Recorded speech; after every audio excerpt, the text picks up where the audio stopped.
அஸ்ஸலாமு அலைக்கும் வரஹ்மத்துல்லாஹி வபரகாத்துஹு. அன்புக்குரிய சகோதர சகோதரிகளே, நபி ஸல்லல்லாஹு அலைஹி வஸல்லம் அன்னவர்களுக்கு இந்த உலகத்திலே 3 விஷயம் ரொம்ப பிடிக்கும். அந்த 3ல ஒன்றை பற்றி தான் இன்னைக்கியான இந்த காணொளியிலே உங்களோடு நான் பகிர்ந்து கொள்ளப் போகிறேன். காணொளியை இறுதி வரை நீங்கள் பாருங்கள். இதன் மூலம் உங்களுக்கு சிறந்த நற்பலன் கிடைக்கும் என்று நான் நம்புகிறேன். அன்பு சகோதரர்களே, பெருமானா ஸல்லல்லாஹு அலைஹி வஸல்லம் சொன்னார்கள், ஹுப்பிப இலைய மின் துன்யாக்கும் ஸலாஸ். உங்களுடைய இந்த துன்யாவிலிருந்து எனக்கு 3 விஷயம் பிடிக்கும். 3 விஷயம் எனக்கு பிடிக்கும். 3 விஷயம் என்னவெல்லாம்? 1, பெண்களை எனக்கு ரொம்ப பிடிக்கும். காரணம் என்னவென்றால், அந்த பெண்களின் மூலமாக எக்கச்சக்கமான சட்டங்கள் இந்த உம்மத்திற்கு கிடைத்திருக்கிறது. அது மட்டுமல்ல, பெண்கள் என்பவர்கள் அவர்களோடு முடிந்து போவதல்ல, அவர்கள் ஒரு இன்னொரு தலைமுறையினுடைய துவக்கத்தின் புள்ளியாக ஒரு தலைமுறையையே உருவாக்கி தரக்கூடிய இடத்திலே அவர்கள் இருப்பதினாலே இப்படி எக்கச்சக்கமான காரணங்கள் ரசூலுல்லாவுக்கு பெண்களை ஏன் ரொம்ப பிடிக்கும் என்பதற்கான காரணத்தை விவரிக்கிறார்கள். நபிமார்களை, நல்லோர்களை, உலகத்திலே சாலிகின்களை அவர்களையெல்லாம் அறிமுகப்படுத்தி அவர்களை சீதேவிகளாக இடத்திலே கொண்டு வந்து நிப்பாட்டக்கூடிய அந்த இடத்தில் முக்கிய பங்குதாரர்களாக பெண்மணிகள் இருக்கிறார்கள். இப்படி நிறைய காரணங்கள் இருக்குது. 2வது ரசூலுல்லாஹ் சொன்னாங்க, எனக்கு ரொம்ப பிடிச்சது அத்தர், நறுமணம் தரக்கூடிய பொருள் எனக்கு ரொம்ப பிடிக்கும்னாங்க. 3வது சொன்னாங்க, என்னுடைய கண் குளிர்ச்சியே தொழுகையில் தான் இருக்கிறது. தொழுது அதை நிறைவேற்றுகிற பொழுது தான் எனக்கு கண்ணுக்கும் குளிர்ச்சி, என்னுடைய உள்ளத்திற்கும் மகிழ்ச்சி. இந்த 3 எனக்கு ரொம்ப பிடிக்கும் என்று பெருமானா ஸல்லல்லாஹு அலைஹி வஸல்லம் சொன்னார்கள். இந்த 3ல் ஒன்று தான் அத்தர், நறுமணம் தரக்கூடிய பொருள். நறுமணம் என்பது உள்ளபடியே இஸ்லாம் ரொம்பவும் அதை வரவேற்கிறது. சொல்லப்போனால் ரசூலுல்லாஹி ஸல்லல்லாஹு அலைஹி வஸல்லம் அன்னவர்கள் நறுமணத்தை அதிகமாக நேசித்தார்கள் என்று ஹதீதுகளிலே ஹஜ்ரத் அன்னை ஆயிஷா ரலியல்லாஹு தஆலா அவர்கள் சொல்லிவிட்டு, தான் நேசித்தது மட்டும் இல்லை, எல்லாருக்கும் அதை என்ன செய்வாங்க, அந்த நறுமணங்களை நீங்கள் பிரியப்படுங்கள் என்று சொல்லுவார்கள் என்பதாக ஹஜ்ரத் அன்னை ஆயிஷா ரலியல்லாஹு தஆலா அவர் சொன்னார்கள். சொர்க்கத்திலேயும் நறுமணம் வீசும் என்பதை குர்ஆன் சொல்லுகிறது. அதாவது சொர்க்கத்திலே சொர்க்கவாதிகள் மதுபானம் அருந்துவார்கள்.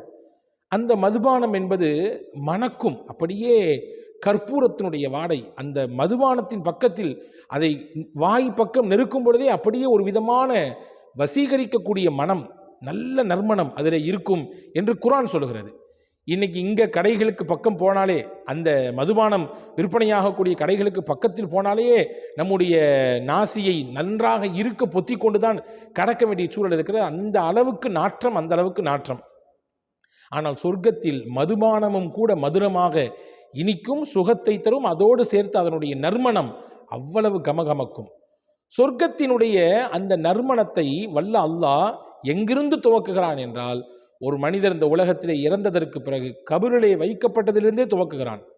அங்கேயே அல்லாஹ் மிஸ்க் என்று சொல்லப்படுகிற அந்த கஸ்தூரியின் நறுமணத்தை அந்த நல்லவராக அந்த கபராளி இருக்கும் பட்சத்திலே அங்கே அல்லாஹ் தெளித்து விடுகிறான். சொர்க்கத்தினுடைய அந்த சுகந்தமான அந்த நறுமணம் அவருக்கு திறந்து விடப்படுகிறது. சொர்க்கத்தினுடைய காற்று அவர்களுக்கு வீசப்படுகிறது. சொர்க்கத்தினுடைய உயர்ந்த பட்டாடைகள் அவருக்கு கொடுக்கப்படுகிறது என்றெல்லாம் ஹதீதுகள் நமக்கு அறிவிப்பு செய்கிறது. எனவே நறுமணம் என்பது ரொம்ப ரொம்ப முக்கியமானது.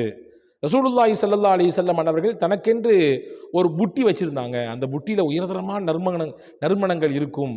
எங்காவது அவர்கள் பயணித்தால், வெளியே போனால், மக்களை சந்திக்கக்கூடிய சூழல் ஏற்பட்டால் அதை எடுத்து முதலில் அவர்கள் இதை பூசிக்கொள்வார்கள் என்று ஹஜ்ரத் அனஸ் இப்னு மாலிக் ரலியல்லாஹு தஆலா அவர்கள் சொல்வதை நாம் காண முடிகிறது. அதே மாதிரி ரசூல் ஸல்லல்லாஹு அலைஹி வஸல்லம் சொல்லியிருக்கக்கூடிய ஒரு ஹதீதை நாம் கவனத்தில் வைக்க வேண்டும். சில விஷயங்களை கொடுத்தா வேண்டான்னு சொல்லக்கூடாது. அப்படி வேண்டான்னு சொல்லக்கூடாது என்று சொல்ல விஷயங்களில் முக்கியமானது அத்தர், நறுமணம். யாராவது உங்களுக்கு கிஃப்ட் பண்ணுறாங்க, ஒரு அத்தரை கொடுக்குறாங்க, ஏதோ ஒரு சின்ன பெர்ஃப்யூம் கொடுக்குறாங்க, அனுமதிக்கப்பட்ட விதத்தில் இருக்கக்கூடிய பெர்ஃப்யூம் தரப்பட்டால் அதை நீங்கள் வாங்கி கொள்ள வேண்டும், வேண்டான்னு சொல்லக்கூடாது. ரசூல் ஸல்லல்லாஹு அலைஹி வஸல்லம் சொன்னாங்க, மன் உரித அலைஹி தய்யிபுன் ஃபலா யருத்துஹு. யாருக்காவது ஒருவருக்கு அன்பளிப்பு தரப்பட்டால், கொடுக்கப்பட்டால், அத்தர் தரப்பட்டால் அதை வேண்டாம் என்று சொல்ல வேண்டாம். காரணம், அது நறுமணம் தரக்கூடியது 1. 2வது, வாங்கி லேசாக ஈஸியாக அதை கொண்டு போயிடலாம். அதனால் வேண்டாம்னு சொல்லாதீங்க என்று ரசூல் ஸல்லல்லாஹு அலைஹி வஸல்லம் சொல்லியிருக்காங்க. 3 காரியங்கள், 3 விஷயத்தை காரணம் காட்டி அத்தரை நாம் கண்டிப்பாக, நறுமணத்தை நாம் விருப்பப்பட வேண்டும். 1, அது ரசூலுல்லாவுக்கு ரொம்ப பிடிக்கும். ஹதீஸிலே வந்திருக்கிறது. சஹாபாக்கள் சொல்கிறார்கள், சையதுனா அனஸ் இப்னு மாலிக் ரலியல்லாஹு அன்ஹு அவங்களுடைய தாயார் உம்மு சுலைம் ரலியல்லாஹு தஆலா அன்ஹா அவங்களுடைய வீட்டுக்கு ரசூலுல்லாஹ் வருவாங்க. வேர்த்து அவர்களுடைய உடம்பில் மேலே பூத்து இருக்கிற அந்த வேர்வையை அவர்கள் அப்படியே வலித்து ஒரு குப்பியிலே அடைத்து வைத்துக் கொள்வார்களாம். அடைத்து வைத்துக்கொண்டு அந்த வேர்வை துளிகளை அத்தராக நாங்கள் எடுத்து பயன்படுத்துவோம் என்று அனஸ் ரலியல்லாஹு அன்ஹு அவர்கள் சொல்லக்கூடிய ஹதீதுகள் பதிவாகி இருக்கிறது. எனவே ரசூலுல்லாவுடைய வேர்வையிலேயே அந்த நறுமணம் இருந்தது, ரசூலுல்லாவுடைய வேர்வைக்கு அந்த மகிமை இருந்தது என்று ஹதீது நிரூபிக்கிறது. ரசூல் ஸல்லல்லாஹு அலைஹி வஸல்லம் அந்த வர்ணனையை பற்றி சொல்லும் பொழுது அனஸ் இப்னு மாலிக் ரலியல்லாஹு சொல்றாங்க, எந்த நறுமணமும் ரசூலுல்லாவுடைய அந்த நறுமணத்திற்கு முன்னால் ஈடு இணையாக ஆகவே ஆகாது. அது கஸ்தூரி ஆகட்டும் அல்லது அம்பர் ஆகட்டும் எதுவாகட்டும், ரசூலுல்லாவுடைய திருக்கரத்திலிருந்து அவர்களின் கரத்தை பற்றி முசாஃபஹா கொடுத்து விட்டால் போதும், அந்த கையிலே அந்த நறுமணம் அப்படியே சேர்ந்து ஒட்டி கொள்ளும். எத்தனை நாளானாலும் அந்த நறுமணம் அப்படியே மோந்து பார்க்கிற பொழுது அந்த நறுமணம் தெரியும் என்பதாக சில சஹாபாக்கள் சொல்லக்கூடிய அறிவிப்புகளையும் பார்க்கிறோம். எனவே ரசூலுல்லாவுக்கு ரொம்ப பிடிக்கும் நறுமணம், அதனால் நமக்கும் அத்தர் ரொம்ப பிடிக்கணும், தீபு. ரெண்டாவது, மலக்குமார்களுக்கும் ரொம்ப பிடிக்கும். நம்ம அத்தர் போட்டு போகும் பொழுது பள்ளிவாசலுக்கு நல்ல நறுமணத்தை எடுத்து பூசிக்கொள்ளும் பொழுது, அதே போல் இயற்கையாகவே நம்ம நறுமணத்தோடு இருக்கும் நேரத்திலே அது மலக்குமார்களுக்கு ரொம்ப பிடிக்கும்.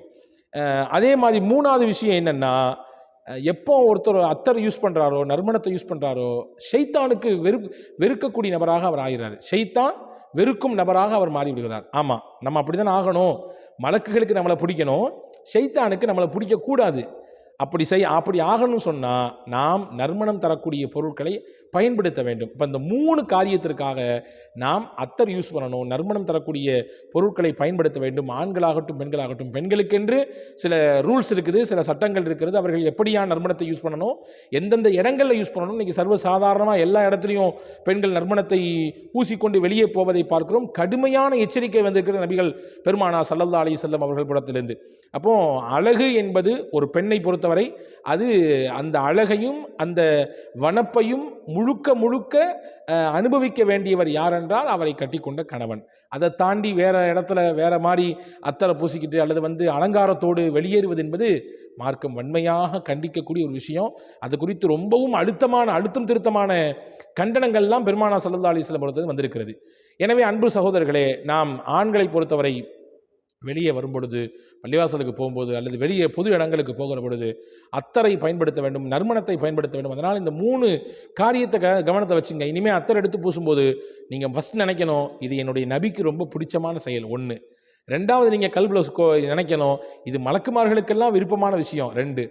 மூணாவது நினைக்கணும், உலகத்தில் மனிதர்களுக்கெல்லாம் விரோதியாக இருக்கக்கூடிய ஷைத்தானுக்கு இது பிடிக்கவே பிடிக்காது, எனவே இது எனக்கு பிடிக்கும் என்ற எண்ணத்திலே நீங்கள் அந்த அத்தரை யூஸ் பண்ணுகிற பொழுது நிச்சயமாக அதன் மூலமாக சிறந்த நன்மை நமக்கு கிடைக்கும் என்பதை நம்புவோம். வல்ல அல்லாஹ் சிறந்த நம்பிக்கையோடு நல்ல செயல்களை நிறைவாக செய்து எல்லாருடைய நன்மதிப்பையும் அல்லாஹ்வுடைய பேர்களையும் பெறுவதற்கு உங்களுக்கும் எனக்கும் எல்லா மக்களுக்கும் அல்லாஹ் வாய்ப்பளிப்பானாக. ஆமீன். வஸ்ஸலாம். அஸ்ஸலாமு அலைக்கும்.